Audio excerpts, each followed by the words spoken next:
एक प्रतिक्रांति प्रतिरोध होता है जो हमको सरोवर वज्र सरहपा से लेकर के और जितने भी 84 नाथ सिद्ध थे, जो सारे के सारे उन कौमों से जुड़े हुए थे जो वर्चस्व से त्रसित थी, पीड़ित थी और त्रासदी को भुगत रही थी।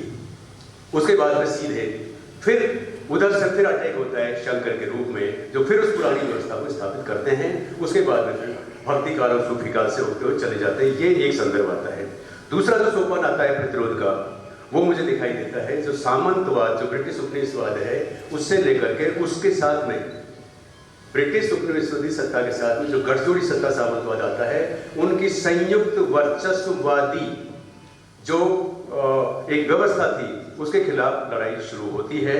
और वो लड़ाई जब वैसे हम मानते हैं कि 1857 के साथ में शुरू होती है, लेकिन नहीं, आदिवासी अंचलों में वो लड़ाई 1760-61 से शुरू हो गई थी पलामू विद्रोह से। इसलिए हम आज़ादी की लड़ाई को 1857 के माइलस्टोन से शुरुआती ना देखें, बल्कि हमें इसको देखना चाहिए जिस दिन अंग्रेजों ने धरती पर पांव रखे भारत पे, उसी दिन से आदिवासी विद्रोह शुरू हो गए थे। और वो विद्रोह किस रूप में उभरते हैं? देखिए, प्रतिरोध की चेतना पहले निश्चित रूप से एक व्यक्ति के स्तर पर आती है, जो बाद में सामूहिक बनती है। एक हो आदिवासी कम्युनिटी है झारखंड में, उसका एक संदर्भ दे रहा हूं मैं। अंग्रेजों के जमाने में वो अपने भुआ के पेड़ के नीचे अपना जो भी खेत है उसकी रखवाली कर रहा था, या वनोपज इकट्ठा करके लाया था, उसका देख रहा था कितने काम आएगी, कितने इसको बेचा जा सकता है। एक अंग्रेज आता है घोड़े पे सवार होके और वो उसको कहता है हु आर यू। वो जो आदिवासी युवक है वो उसका जवाब देता है, क्योंकि वो सुनता है कि अंग्रेज मुझसे पूछ रहा है हु आर यू। ये किसी दुभाषी ने उसको बताया, वो समझा। वो उसने कहा अगर तू प्यासा है तो तेरे को पानी का इंतजाम करूंगा, अगर तू भूखा है तेरे को रोटी का इंतजाम करूंगा, अगर तू थका हुआ है तो तेरे को चारपाई पे आराम करने का इंतजाम करूंगा, लेकिन मेरी जमीन पर खड़ा होके तू कौन है मुझसे ये पूछने वाला कि मैं कौन हूं। ये प्रतिरोध है। और ये व्यक्तिगत जो प्रतिरोध है, ये जो व्यक्तिगत प्रतिरोध है, ये पूरे के पूरे होप कम्युनिटी में देखा जाता है। फिर ये व्यक्तिगत प्रतिरोध फैलता है पूरे आज के झारखंड, बिहार, उड़ीसा और वेस्ट बंगाल के इलाके में। और फिर एक संताल विद्रोह होता है 5-6 का सिंधुकानों की लड़ाई के रूप में देखते हैं, जो हिंदुस्तान की सबसे बड़ी लड़ाई थी अंग्रेजों और सामंती फोर्सेस के खिलाफ।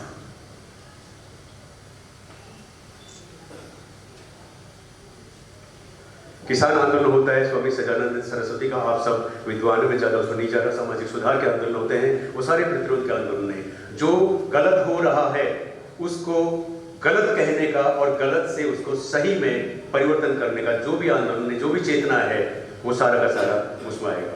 मैं सीधा तृतीय सूत्र, मैं इसी आज़ादी की लड़ाई का संदर्भ दे रहा हूँ कि वो जो आदिवासी विद्रोह होते हैं वो पूरे पौने 200 साल चलते हैं। पौने 200 साल ही अंग्रेजों की सत्ता रही है। ठीक, प्लासी की लड़ाई से लेकर के 1757 से लेकर के लगातार चलते हैं, 1947 तक जाते हैं, जहाँ नागा रानी गायदिल्यू की लड़ाई खत्म होती है। और वो हिंदुस्तान का कोई भी ऐसा आदिवासी अंचल नहीं है जहाँ पे अंग्रेजों और सामंतवादी सत्ता के खिलाफ विद्रोह नहीं हुए हो।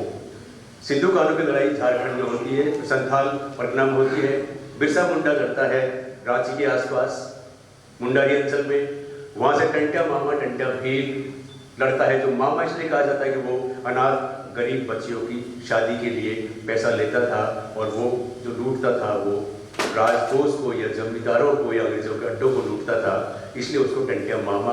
वो मध्य प्रदेश में होते हैं आज के में। फिर गोविंद गुरु आते हैं जिसपे हम राजस्थान में हैं, मानगढ़ की पहाड़ी बांसवाड़ा जिले में।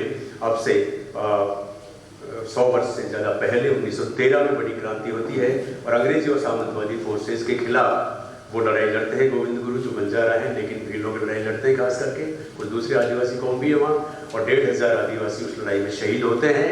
और अंग्रेज ऐसे डर जाते हैं, रियासतें ऐसे डर जाती हैं कि वो जैसे ये, मैं तो कई बार कहता हूँ कि जब ये देवासुर संग्राम में देवता हारते थे तो रोते धोते जाते थे पहले कि भगवान विष्णु कहता है कि यार बुजुर्ग के पास चलें, ब्रह्मा के पास, वो कुछ बताएगा, और वो आते थे भाई भेज दे।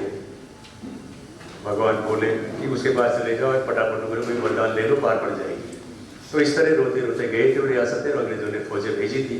700 फौजें, इतने हथियार पाती लेके गए। उस जमाने में खच्चरों पे मशीन गनें ला दी गई और 600 फीट की पहाड़ी के ऊपर वो गए और उनको चारों तरफ से घेर के गोलियों से फोड़ दिया। लेकिन ये जो सामूहिक चेतना है, ये जो सामूहिक प्रतिरोध है, ये जो संघर्ष है आदिवासियों का, ये जो बलिदान है, इसकी पृष्ठभूमि में गोविंद गुरु का एक गीत है जो वो अकेले, नितांत अकेले हैं, देख रहे हैं कि आदिवासियों के साथ में क्या कुछ हो रहा है, परेशान है, उनकी पीड़ा उनकी खुद की पीड़ा बन जाती है।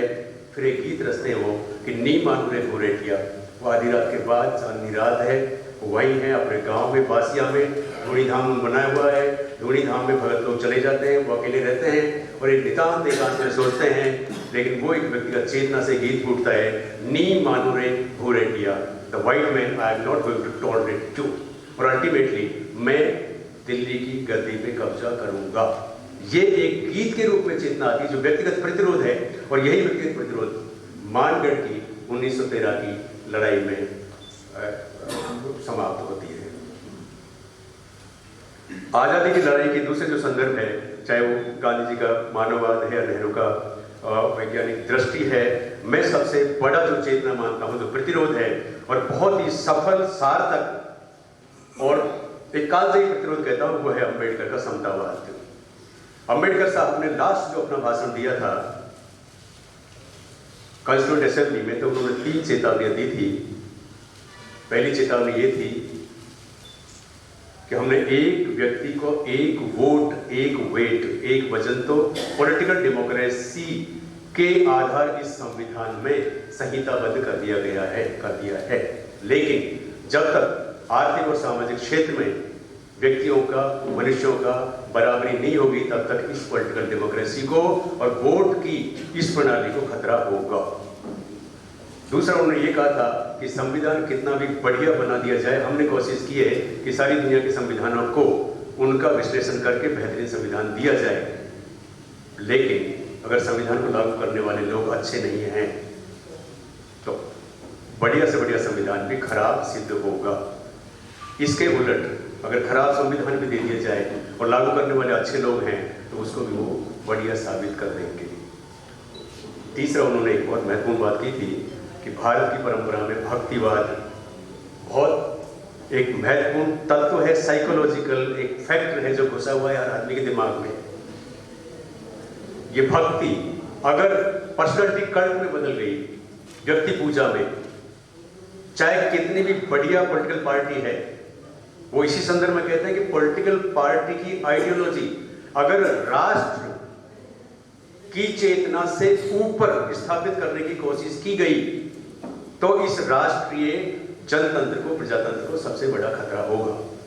इसलिए व्यक्ति पूजा, पर्सनैलिटी कल्ट या भक्ति भावना किसी भी पॉलिटिकल पार्टी, बड़ी से बड़ी पार्टी, चाहे वो बढ़िया 3/4 मेजोरिटी में आई है और उसका कोई लीडर है और वो लीडर एकदम एक लीडर हो जाता है जहां कोई दूसरा आसपास नहीं है, उसके प्रति अगर ये भक्ति भावना, ये पर्सनैलिटी कल्ट या ये व्यक्ति पूजा की भावना लोगों में आ गई, नागरिकों में आ गई, तो डेमोक्रेसी के लिए सबसे बड़ा खतरा है। ये सीधा आपको तानाशाही की तरफ ले जाएगा और ये आपने देख लिया था, इमरजेंसी में व्यक्ति पूजा हुई थी और आज जब ये कहा जाता है कि my idea of India is this, my idea of India is this, my idea of India is this, तो ये उस भारतीय संविधान का जो पहला फ्रेज है, we the people of India, उसके खिलाफ है। और अगर उसके खिलाफ हो रहा है तो ये उस वर्चस्ववाद से भी खतरनाक है जो किसी वर्ग का है। जहाँ एक व्यक्ति का वर्चस्व होता है और जब व्यक्ति का वर्चस्व होता है तो सीधी सीधी उसका मतलब तानाशाही होता है। मैं पाली जिले में काम किया, मैं एक संदर्भ ले रहा हूँ, बस खत्म कर रहा हूँ, वो मैंने पढ़ लिया चिट्ठी वाली के लिए। गरासिया एक ट्राइबल कम्युनिटी है रणकपुर के आसपास। मैं वहाँ गया तो मेरे ही आदमियों ने, पुलिस के साथ, रात को सनसेट के बाद में इस बेल्ट में नहीं जाए हम, न्याना भिवाना उस बेल्ट में। तो मैंने कहा क्यों? कैसा ये लोग पत्थर मारते हैं। ओके ठीक है, गया हम नहीं जाएंगे तो कौन जाएगा? कैसा क्या है इस बेल्ट, इससे कोई और तो बाहर आएगा नहीं, बाहर वालों को यही परेशान करते हैं, छोटी मोटी ले लेते हैं कि खर्चा वर्चा पानी के लिए, वो कोई बड़ा अपराध नहीं है, ये वो कह रहे हैं। मैं कानूनन उसको भी अपराध मानता हूँ, है ही। मैंने पूछा फिर वहाँ पे, और बाकायदा मैंने कुछ टीचर्स थे, कुछ सरपंच पंच थे, कुछ और इस तरह के लोग थे, तो उनसे पूछा पत्थर क्यों मारते हो? बाहर वाली जो गाड़ी घोड़ा आता है कोई दोपहिया चौपहिया, तो उस पर तुम पत्थर क्यों मारते हो? कि साहब हमारे बड़े बूढ़े मारते थे। कि बड़े बूढ़े क्या कहते थे? कि साहब वो भी ये कहते हैं हमारे बुजुर्ग मारते थे। कि वो क्या कहते थे? कि साहब वो भी ये कहते हैं हमारे बुजुर्ग मारते हैं। बात को हंसी में डाला जा सकता है, लेकिन सवाल ये नहीं है। सवाल ये है कि जैसे ही पहली बार जो घुसपैठ हुई आदिवासी अंचलों में, वो मैं उन माइथोलॉजिकल एज की बात नहीं करता जब क्या हुआ होगा आर्य अनार्य संग्राम श्रृंखला वगैरह वगैरह में, लेकिन मैं सीधा आता हूँ पहली जो घुसपैठ होती है बाकायदा और बेकायदा, वो अंग्रेजों की होती है। उसके बाद घुसपैठ अब हो रही है एमएनसी की। तो अंग्रेजों की घुसपैठ का प्रतिरोध वो किया करते थे, और वो प्रतिरोध के स्वरूप पत्थर मारते आज भी इस 21वीं शताब्दी में भी।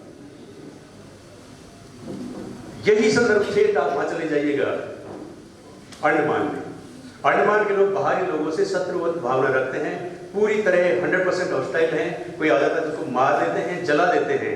लोग कहते हैं नरभक्षण करते हैं, मगर वो नहीं करते, वो एक बदला लेते हैं। बदले के पीछे एक बहुत बड़ी लड़ाई है जो 1857 के 2 साल बाद 1859 में हुई थी, अबेरदीन की लड़ाई, जिसमें सेंट्रल जेल बनाई जा रही थी 1857 क्रांति के बाद में, और उसका वो विरोध कर रहे थे आदिवासी, और उनका विरोध करने पे अबेरदीन की लड़ाई हुई थी, जिसमें 2,500 से 3,000 आदिवासी मारे गए थे।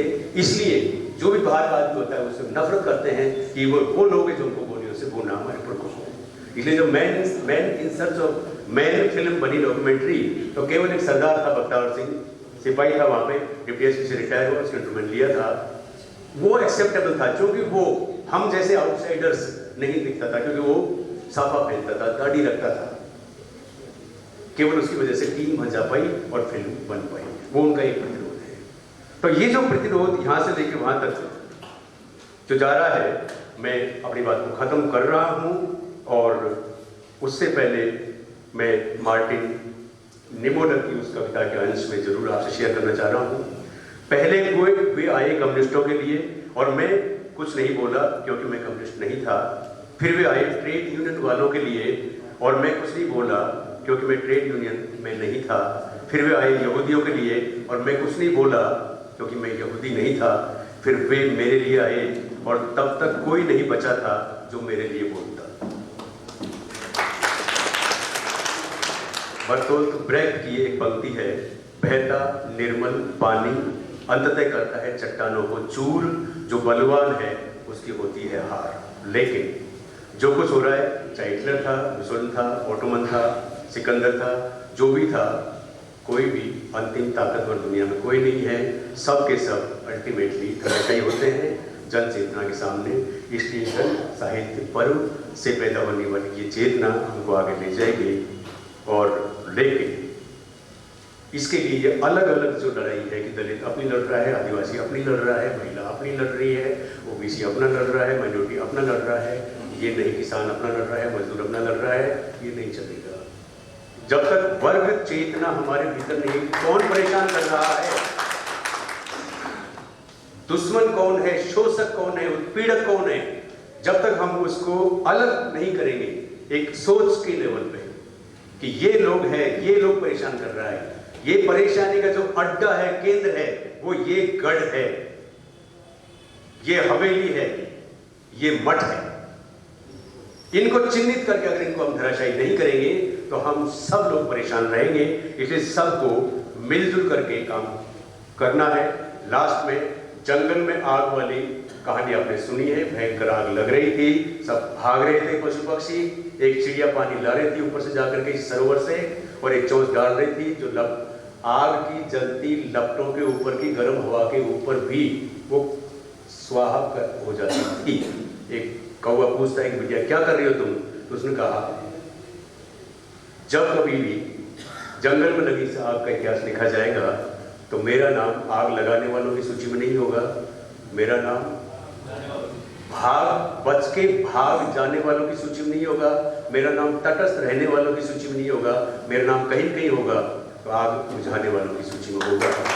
इसलिए अब ये जो दौर है इसमें सबसे ज्यादा सामूहिक प्रतिरोध की आवश्यकता है, क्योंकि किस तरह चीजों को डाइवर्ट किया जा रहा है और जन मुद्दे हैं उनसे एक भ्रमित किया जा रहा है। कोई नए नए इश्यू जिसकी कुछ बातें पहले सत्र में हो गई थी, तो आपने मुझे बुलाया यहाँ पे, मैं पुनः आपका आभार व्यक्त करता हूँ। जय हिंद।